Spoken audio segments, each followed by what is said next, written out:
Hi there. Does it sometimes feel like the communication within your office and within your company is kind of disconnected? Like there is a lot of information flying around, but it's not jolting together. It's, as I said, really not connected together. Well, this is a very common problem in our large corporate companies because there is a lot of people involved in the communication every day.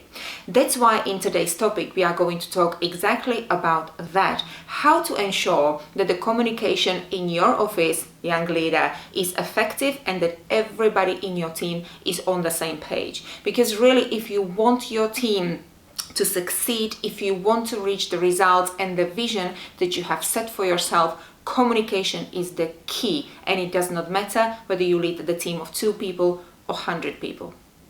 Welcome to Empowered by Michaela Smith. We are doing these free online coaching videos every single Tuesday, so please make sure you subscribe to my YouTube channel and also to my website to receive the free blogs and videos on a weekly basis.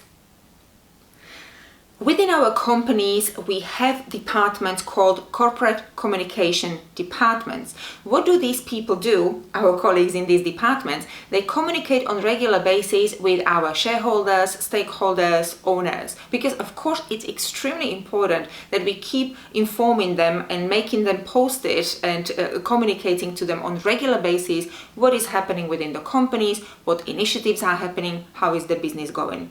And you, young leader, you have to realize that us, as the leaders of our little sections or departments or offices, we have exactly the same responsibility, but towards our team members and towards our colleagues.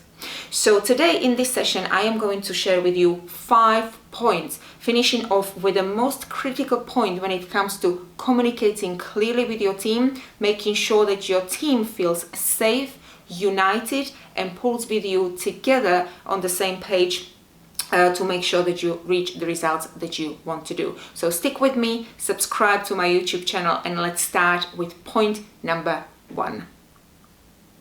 I often talk to you about having your one-on-one conversations with your core team members, training them, coaching them, giving them feedback, asking for the feedback.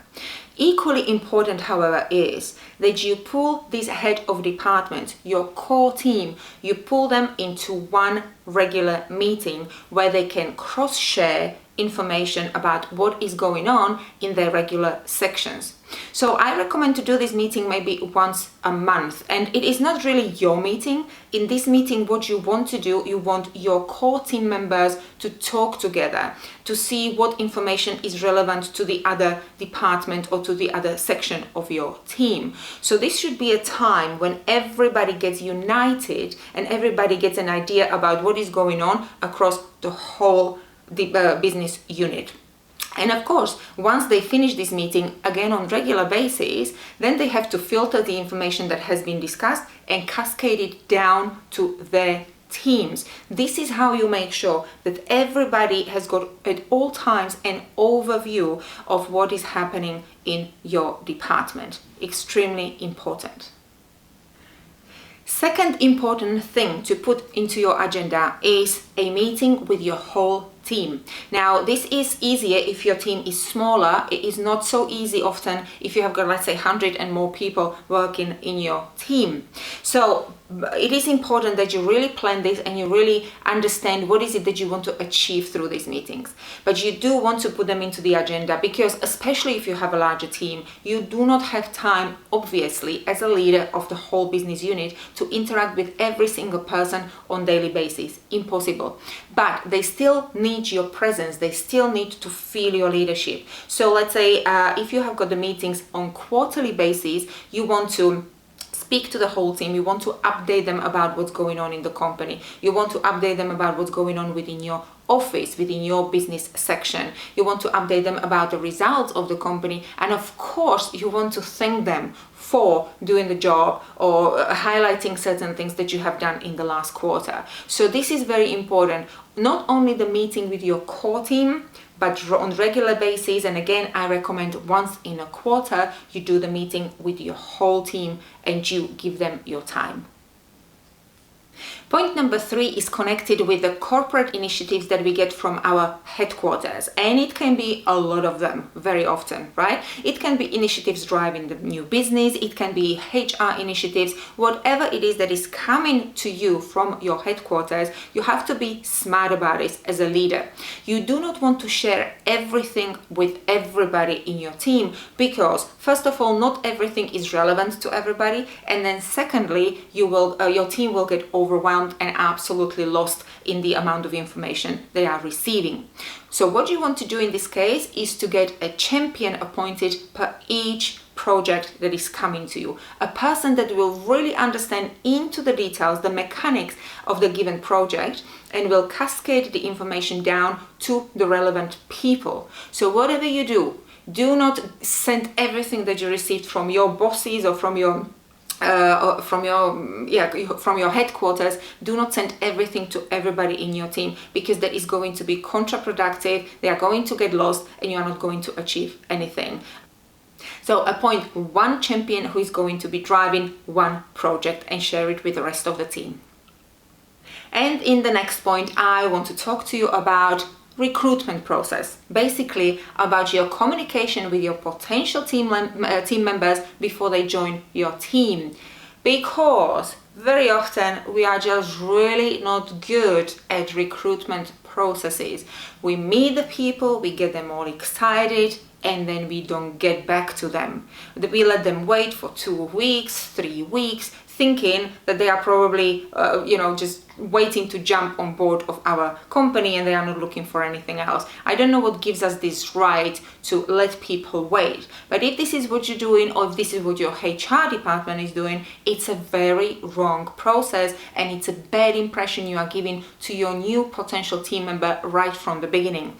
So think about it, and if your HR department is not really active, again, do not wait for your HR department. Take the recruitment process into your hands, because that person is going to work with you in your team, not with HR people. So please make sure that you give a good impression and you care about your people right before they join your team. Recruitment process is your first impression. And the last point, as I said at the beginning, is the most critical when it comes to communication with your team, and that is if your company is going through tough times. It can be restructuring and there is a danger or there is a threat that a lot of people are going to lose their jobs, or maybe the company is going through bad business times, so there is a lot of pressure, a lot of tension that is everybody can feel in the company. So in these cases, very often, even us as the senior people in the company, we do not have, or as the leaders in the company, we do not have much information, because this can be lengthy processes. But just do not go with the flow of companies, and what very often happens is that you disappear and you disconnect from your team and you do not give them any information. Even if you do not have the information, just connect with them on a regular basis. Tell them that you are finding out, there is nothing new going out yet, so business as usual. But make sure you do not disconnect from your team. They have done a lot of work for you until that point. They are still part of your team. They might even lose the job after restructuring, let's say, but they do deserve your attention as the leader. So do not let them down. Keep the team united and secure and feel safe as long as you can and as long as they are on your team. So there you have it, young leader. These quick 5 points were supposed to make you stop for a while and think about your communication flow in your office. Basically, your question should be, is everybody in my team updated about what's going on at all times? Are we all on the same page? And if not, no problem. Stop, reevaluate, and see where your focus as a leader needs to fly. Thank you for watching this session of Empowered by Michaela Smith. Once again, if you have not subscribed to my YouTube channel and to my website, do so right now. Join our community. I will speak to you next week, young leader. Have a great day in the office and leave me the comments. If there is anything you would like to discuss, any topics you would like to address, I would love to hear about them. You have a great day. Bye.